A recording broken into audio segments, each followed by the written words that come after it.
నమస్తే, welcome to Shri media. నేను మీ విష్ణుప్రియ. మహాభారతం ఎన్నిసార్లు విన్నా, ఎంత విన్నా అద్భుతంగా అనిపించే గాథ. అలాగే దాని గురించి మనకు తెలిసిన విషయాలు కొన్నే ఉండడం వల్ల ఎన్నో సందేహాలు ఉంటాయి. అసలు మహాభారతం గురించి మాట్లాడుకోవడం మొదలు పెడితే ఇప్పుడు ప్రస్తుతానికి అందరి చేత, అందరి నోట్లోనూ వినిపిస్తున్న పేరు అశ్వత్థామ. అశ్వత్థామ ఎవరు? నిజంగానే మరణం లేదా? మరణం లేకపోవడం ఏంటి? ఇలా రకరకాల అనుమానాలు. అలాగే సప్త చిరంజీవులు ఎవరు? ఎవరిని సప్త చిరంజీవులు అంటారు? ఇలాంటి ఎన్నో సందేహాలు ఉన్నాయి. మన ప్రేక్షకులకు కలిగిన సందేహాలని నివృత్తి చేయడం కోసం, వాటికి సమాధానాల కోసం మేమొచ్చాము సాధన నరసింహాచారి గారి దగ్గర. ఆయన మంచి వక్త, అధ్యాపకులు, సంస్కృతోపన్యాసకులు. ఆయన ద్వారా మనకున్న సందేహాలకి నివృత్తి చేసుకుందాం. నమస్తే సార్. నమస్కారం అండి. సార్, మహాభారతం, మనం 18 పర్వాల మహాభారతాన్ని ఎంతోమంది ఎన్నో రకాలుగా చెప్పారు. ఇప్పుడు సోషల్ మీడియా డెవలప్ అవడం కారణంగా రకరకాల కథలు వినిపిస్తున్నాయి. నిజం చెప్పాలంటే ప్రేక్షకులకి అనేక సందేహాలు. ఎవరు చెప్తున్న కథ నిజం? వ్యాస మహాభారతంలో అసలు ఏముంది? ఇలాంటి ఎన్నో అనుమానాలు ఉన్నాయి సార్. దాంట్లో కొన్ని ప్రశ్నలతో మేము మీ ముందుకు వచ్చాం. సప్త చిరంజీవులు అని చెప్తుంటారు. సప్త చిరంజీవులు ఎవరు? అసలు చిరంజీవి అని ఎవరిని అంటారు? ముఖ్యంగా ముందుగా మనం తెలుసుకోవాల్సిన విషయం ఏంటంటే, చిరంజీవులు అంటే చిరకాలము జీవించేవాళ్ళు. ఓకే. యుగాలలో, 3 యుగాలలో, 2 యుగాలలో, 4 యుగాలలో జీవించేటువంటి వారిని చిరంజీవులు అంటాం. అంతేగాని మరణం లేనటువంటి వారు కాదు అని ఎక్కడ కూడా లేదు. మరణం అన్నది అది ఎవరికైనా, కృష్ణునందరి వాడికే నిర్యాణం తప్పల. కాబట్టి అది ఎవరి యొక్క విధి విరాతను బట్టి ఉంటుంది తప్ప చిరకాలం జీవించేవాడిని చిరంజీవులు అంటాం. అది మనకి భర్తృహరి సుభాషితాల్లో కూడా ఉంది. మన భర్తృహరి సుభాషితాల్లో కూడా ఇదే మనకి మాట కూడా వస్తుంది.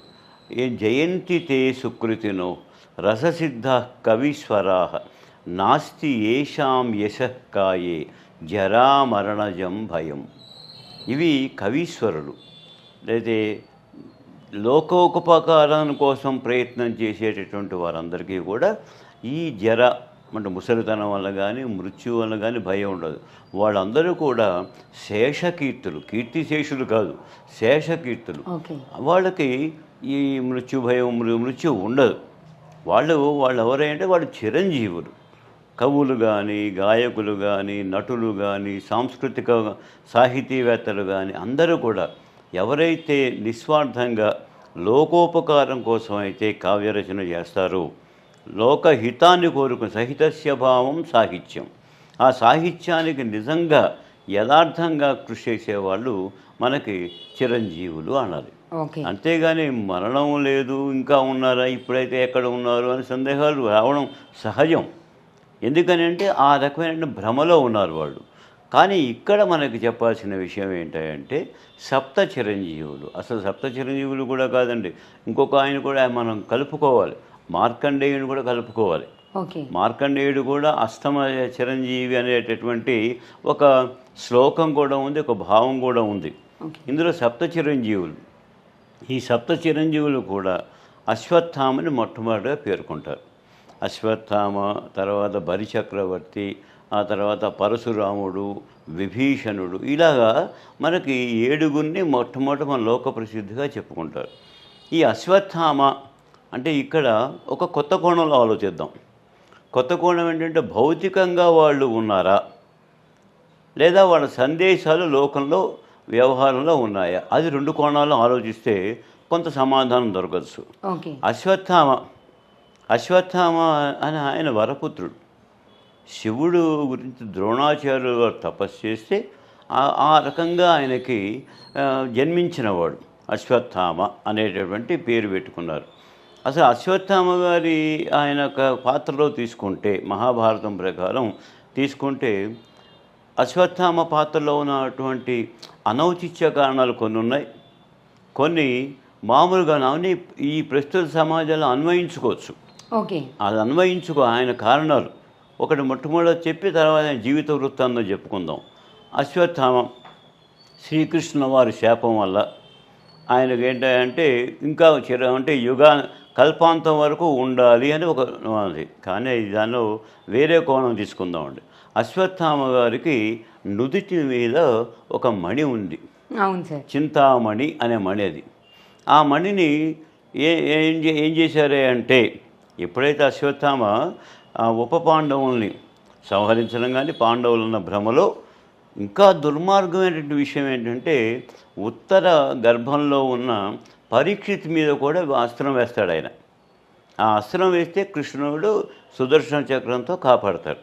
అంటే గర్భస్థ శిశువుని కూడా సంహరించకూడదు అనేటటువంటి అది ఆ జ్ఞానం ఉన్నవాడే. ఎందుకో అంటే తాత్కాలికమైనటువంటి కోపం వల్ల పాండవుల మీద కసి తీర్చుకోవాలని. అప్పుడు పైగా ఏంటంటే గురుపుత్రుడు అర్జునుడు చంపగలడు అశ్వత్థాముని. అంటే ఏదో రకంగా తన పాశుపతాస్త్రం వేయచ్చు, కానీ గురుపుత్రుడు. అప్పుడు కృష్ణుడు ఏం చేస్తాడంటే, ఇలా కాదు, ఆయనకు ఉన్నటువంటి ఈ మణిని తీసేసే అని ఆయన అంటే శిరోముండనం చేయించమని చెప్పి ద్రౌపది చెప్తారు. మొత్తానికి అంటే మన శిరోముండనం అంటే సిగ్గుతో చేసే పని కూడా అప్పుడు కొంతమంది చేసే పని. ఆ రకంగా ఆయనకు బుద్ధి చెప్పాలని చేశారు. కానీ కృష్ణుల వారు ఇచ్చిన శాపం ఏంటండి, నువ్వు చేసిన ఈ పాపం వల్ల నువ్వు రోగగ్రస్తుడు అవుతావు. మందు లేనటువంటి రోగం, శరీరం అంతా కూడా దుర్గంధం వచ్చే రోగంతో కల్పాంతం వరకు ఉంటావు అని చెప్పించాడు. గర్భస్థ శిశువుని చంపే ప్రయత్నం చేశాడు కాబట్టి. అయితే అదేంటండి, కృష్ణవ్యాధి. ఇప్పుడు కూడా కృష్ణవ్యాధిగ్రస్తులు ఉన్నారు. అశ్వత్థామ యొక్క ప్రభావం ఆ రూపంలో కనబడుతోంది. ఆ రకంగా అశ్వత్థామ చిరంజీవి అయ్యాడు. అశ్వత్థామ అంటే చెడుగా చిరంజీవి కావచ్చు, మంచిగా చిరంజీవి కావచ్చు, అది వేరే సంగతి. అశ్వత్థామ అంటే చిన్నప్పటి నుంచి కూడా కొన్ని జాతకాలు అలా ఉంటాయి. మనం పెద్దవాళ్ళ గురించి అనుకోకూడదు, కానీ చెప్పాలి. చిన్నప్పుడే తన తండ్రి ఈయనకి పాలకుని ఇవ్వడానికి కూడా లేని పరిస్థితిలో ద్రోణాచార్యులు వారు పిల్లవాడు అశ్వత్థామ పాల కోసమని ద్రుపదుడి దగ్గరికి వెళ్తాడు. ద్రుపదుడు ద్రోణుడు కూడా బాల్య మిత్రులు. ఆ మైత్రి బంధువు. అప్పుడు ద్రుపదుడు రాజే కదా అని చెప్పి పెడితే, ద్రుపదుడు రాజు కాబట్టి తను ఒక బ్రాహ్మణుడు, నా మిత్రుడు ఏంటి అని అహంకారంతో అవమానిస్తాడు. ఆ అవమానాన్ని దృష్టిలో పెట్టుకొని వైరం అక్కడ ఆ విధంగా వ్యాపించింది. అంటే మైత్రీ బంధం చెడిపోవడానికి కూడా కారణం పరోక్షంగా అశ్వత్థామే. ఇద్దరు ప్రాణమిత్రులు విడిపోయారు ద్రుపద మహారాజు. ఆ రకంగా అవ్వడం వల్ల ఇంకా ఏం జరిగిందండి అంటే, అక్కడ వైరం వచ్చేసింది. ఇద్దరు విడిపోవడం పర్వాలా, అంటే కక్ష తీర్చుకోవాలి అన్నటువంటి శత్రుత్వ భావానికి కారణం ఒక విధంగా పరోక్షంగా అశ్వత్థామ పాత్రే. అశ్వత్థామ పాత్ర వల్ల తర్వాత ఇంకా ఏంటండి, తండ్రి చనిపోవడానికి కూడా కారణం పరోక్షంగా అశ్వత్థామ హతః కుంజరః. కృష్ణ భగవానుడు ఉపాయమే కావచ్చు, కానీ ధర్మరాజు అంతటి వాడి చేత కూడా అసత్యం చెప్పించేవాడన్న అపవాదు కారణం అశ్వత్థామయ్యాడు. ఇన్ని గుణాలను చూసి కృష్ణుడు శపించింది. అందుకనే కృష్ణుడు మామూలుగా శపించలేదు. ఉప పాండవులను చంపడం, నిద్రపోతున్న వాళ్ళని చంపకూడదు, అసలు నిజంగా ధర్మం కాదది. ఆ ధర్మాన్ని చేశాడు. అలాగే ఇక్కడ గర్భస్థ శిశువు అయినటువంటి పరీక్షిత్ మీ తర్వాత కృష్ణుడు సుదర్శన చక్రం వేసి అది ఆపాడు. అది అందుకనే ఆ సుదర్శన చక్రాన్ని పరీక్షగా చూశాడు కాబట్టి ఆయన పేరు పరీక్షిత్ అనే పేరు. అంటే ఏదైనా సరే పరీక్షించే ధోరణి వచ్చింది భయంతో, ఎక్కడ మళ్ళీ ఏ అస్త్రం వస్తే చంపుతున్నా అని ఆ శిశువుకున్న భయాన్ని కలిగించే విధంగా ఇతను ప్రవర్తించాడు. కాబట్టే నువ్వు ఈ రకంగా ఉన్నా కూడా ఒక రకంగా రోగగ్రస్తుడై ఉంటావు. ఆ రోగం రూపంలో ఇప్పటికి కూడా అశ్వత్థామ మనకి ఆ రకంగా ఉన్నాడు. అంటే మనం ఆ కోణంలో ఆలోచిద్దాం. పురాణము కథలు అన్నీ కూడా మనం గౌరవిద్దాం. ఇప్పటి సమాజానికి అన్వయం ఏంటంటే ఇటువంటి పనులు చేయకూడదు. మొదటిది శిశువును చంపకూడదు, పడుకున్న వ్యక్తిని చంపకూడదు. మూడవది ఏంటంటే తండ్రి అంటే చేసే విషయంలో కూడా అస్త్రం ఉంది. శివకామాశ్రయం అని ఒకటి ఉంది. అది ద్రోణాచార్యుల వారు ఇద్దరికే చెప్పాడు. మొట్టమొదటి చెప్పింది అర్జునుడు చెప్పాడు. చెప్పిన తర్వాత అనిపించిందట, నా కుమారుడికి నేను కూడా చెప్పుకోకపోతే ఎలాగా అని చెప్పి ఆయనకు కూడా బోధించాడు ఇద్దరికి. ఆ అస్త్రం వేయడం వల్ల కూడా అర్జునుడు చివరికి ఆ అస్త్రాన్ని వేసి దీన్ని నిరోధించవలసిన పరిస్థితి వచ్చింది. అంత కోపం పాండవులంటే, అంత కోపం. ఎందుకని అంటే తన తండ్రిని సంహరించిన వాడు పాండవ సైన్యాధ్యక్షుడు ధృష్టద్యుమ్నుడు. కాబట్టి ఆ ద్రౌపదుడి యొక్క కుమారుడు కాబట్టి మా తండ్రి ఆ కోపాన్ని మనసులో పెట్టుకొని ఒక సామాన్యుడు వలె, ఒక ఋషిపుత్రుడిలా కాదు, ఆయన సామాన్యుడిలా ప్రవర్తించాడు. కాబట్టి అశ్వత్థామ అన్నది ఆయన ఈ రకంగా మనలో ఉన్నటువంటి అసూయకు కానీ, మనలో ఉన్న కోపానికి కానీ ప్రతీకారేచ్ఛ దుర్యోధనుడికి సహాయం చేద్దాం అనుకున్నాడు. సో యుద్ధంలో అయిన తర్వాత చివరిలో మిగిలిన వాళ్ళు నలుగురు. ఆ నలుగురు దుర్యోధనతో పాటు ఈయన, కృపాచార్యుడు, వాళ్ళు మన నలుగురు ఉన్నారు. ఈయన చిరంజీవిత్వం వల్ల ఉన్నాడు. పాపం తండ్రి ఆలోచన వేరు, మావాడు చిరంజీవిగా ఉండి అందరికీ సహకరిస్తాడనుకుంటే చివరికి లోక కంటకుడుగా మారి దుర్యోధనుడు కౌరవ పక్షాన్ని ఆయన చేయగలిగాడు. ఆ రకంగా వాళ్ళకి సహాయం చేశాడు. చెడుకు సహాయం చేయడం కూడా తప్పే, చెడుకు సహాయం చేయడం కూడా తప్పే. కాబట్టి అశ్వత్థామ ఆ రీతిలో పరోక్షంగా మనలో ఉన్నాడు, మన సమాజంలో ఉన్నాడు, మన చుట్టూ ఉన్నాడు. అది చిరంజీవిత్వం.